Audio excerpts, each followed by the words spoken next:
This video is about the Sources tab in Writing Helper, which is tab 4.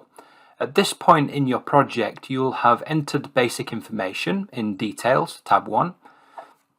Tab 2 would have helped you understand the question, and you could have used some of the features there to help you understand open concepts and the instruction in the question. You may even then have gone on to mind map, visually map, brainstorm, or think about concepts in the question. And then you might have come back to Writing Helper with an idea of a structure, or at least a starting point of a structure, which you would have created in stage 3. And you might also have a starting point of some of your reading. That reading list might have been suggested to you when the assignment was set.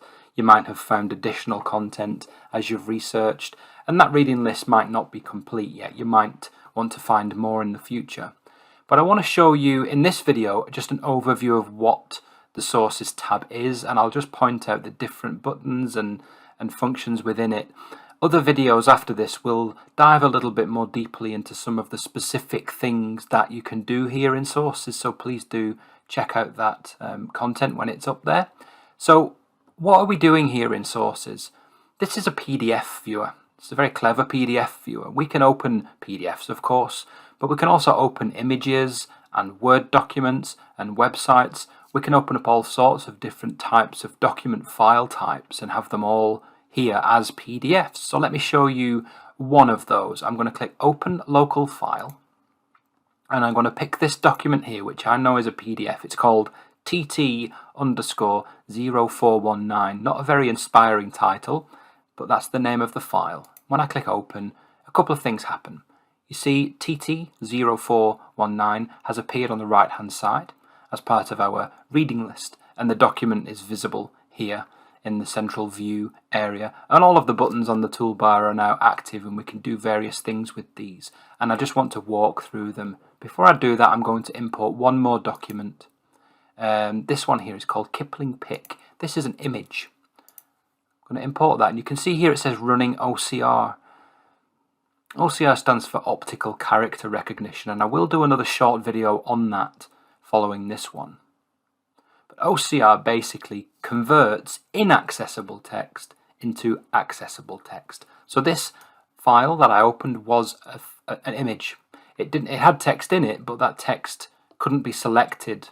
You can read that it's text. Of course, it's an image of text, but you couldn't select it. What the OCR did, as you see here, it makes that text selectable, so I can copy it to my clipboard. If I was using text-to-speech, I could have that read to me. It's a really powerful tool, OCR, and I'll talk more, as I said, in another video about how that works with Writing Helper.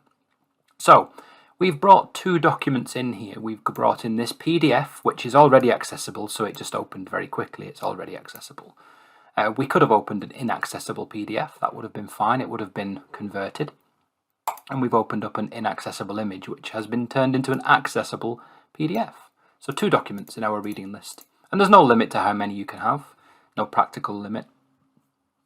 What are we doing here in the Sources tab then? So, as a student, you might appreciate, you might not, but it's not uncommon for students to print off their material. We're much more digital these days, but certainly older students or people who have studied a number of years ago perhaps, or less recently, like myself, I remember printing off physical copies of journal articles, taking books out of the library and making copies of those and so forth.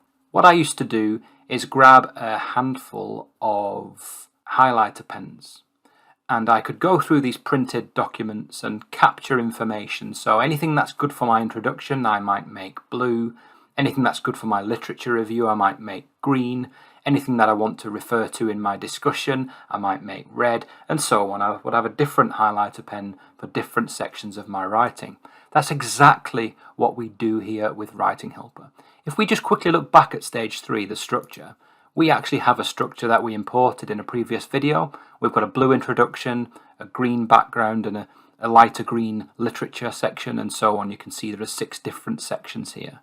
We might not have made any changes to this, but you might also recall if you start a brand new project,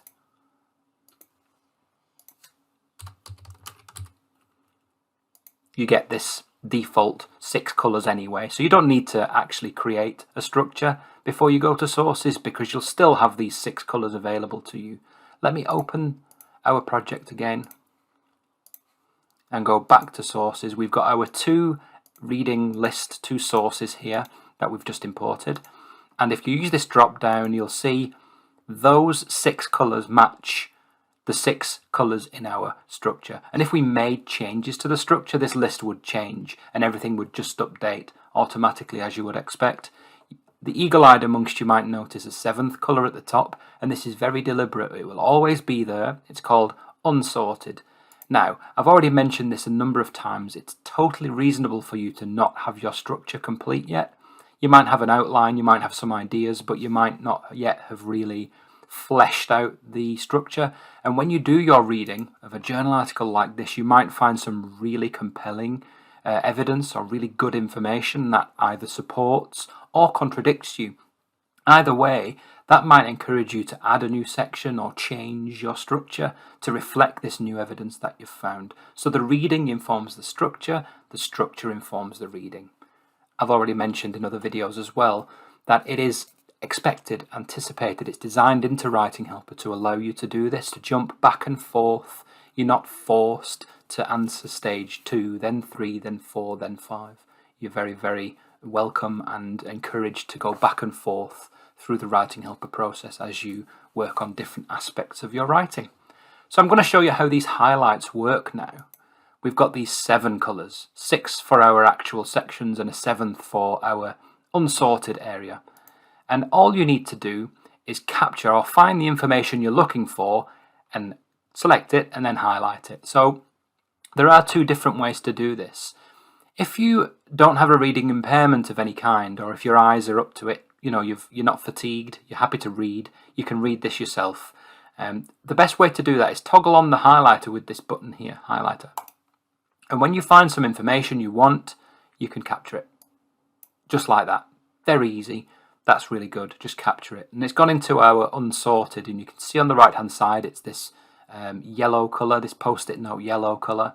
You can change your mind about any of these. So you actually, once you do decide, actually it's great for my background, click that, change your mind, and it goes in background. Or you can leave it in unsorted, it doesn't matter. You can change your mind at any time. That's if you don't have a reading impairment of any kind. You just find the information, select the section you want, and then select the information and it highlights automatically. Now the other way to do that is toggle the highlighter off, and then you've got access to things like text-to-speech, like Claro Read or Read and Write. You can actually use the text-to-speech, so you can select this text and have it read to you by those text-to-speech products. And that's really, really useful because you can then hear what the authors said and hear the information. And once you've found the information that way, you can go and find, this bit here that they said was brilliant for my discussion or results. And there you go. You can capture information that way as well. And you can see as you go through the document, this list on the right starts to build up, and you end up with a really well marked up document. What do we do with this information then? These are all highlights right now. We've not done anything with them apart from select them. The big important thing and the key feature of Writing Helper here at this stage is this big blue button in the corner at the top, or these paper clips here. What you want to do, if you're happy with each of these 3, let's assume we are, you can bin them, you can change where they live, I've already shown you that, but if you are happy with them, you can click this paperclip once, twice, 3 times, and each time you click the paperclip, what happened then was this highlight here is no longer in this panel on the right hand side. It has moved into our writing in the snippets area, stage 5. I will give you a quick peek of that now before I do a more detailed video on stage 5. Instead of clicking the paperclip like I just did there, you might have dozens, you might have many, many more highlights in this column.